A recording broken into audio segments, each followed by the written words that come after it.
மாண்புமிகு உள்துறை அமைச்சரை சந்தித்து இன்றைக்கு தேசத்திற்காக பாடுபட்ட தேசத்துக்காக உழைத்தவர். அப்படிப்பட்ட அவர்களுக்கு மரியாதை செலுத்த வேண்டும் என்ற அடிப்படையில் பாரத ரத்னா விருது வழங்க வேண்டும் என்று நானும் என்னுடைய மூத்த கட்சி நிர்வாகிகளும் மாநில உறுப்பினர் ஒன்றாக சேர்ந்து உள்துறை அமைச்சரும் கடிதம் கொடுத்தார். அதற்காக நாங்கள் முன்னெடுப்பு காமிச்சோம். அதோட இந்த அடிக்கடி பத்திரிகைகள் ஊடகத்தில் வர செய்யும், தயவுசு அதை தவிர்க்க வேண்டும். ஏன்னா பல முறை சொல்லியிருக்கேன். ஆனால் தொடர்ந்து அதையே நீங்கள் அரைச்சமாகவே அரைச்சிட்டு ஐடிசி ஹோட்டலில் அனைத்து இந்திய அண்ணா திராவிட முன்னேற்ற கழகம் பாரதிய ஜனதா கூட்டணி அமைஞ்ச பிறகு மாண்பு உள்துறை அமைச்சர் தெளிவுபடுத்தினார்.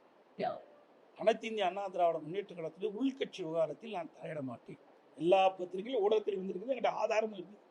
அப்படி பேசிய பிறகு மீண்டும் மீண்டும் இவர் அழைச்சி பேசுறாரு, அவர் அழைச்சி பேசுறாரு. இதையெல்லாம் தயவு செய்து விட்டு நானும் தெளிவுபடுத்தி விட்டேன்.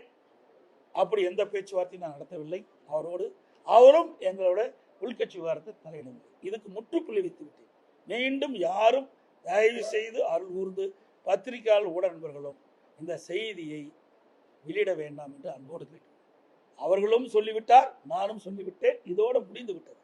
இதை அரைத்தமாகவே தொடர்ந்து உங்களுக்கு விருப்பமான செய்தி எடுப்பதற்கு நாங்கள் கிடைக்க எங்களை பயன்படுத்த வேண்டாம் என்று அன்போடு இந்த நேரத்தில் கேட்டேன்.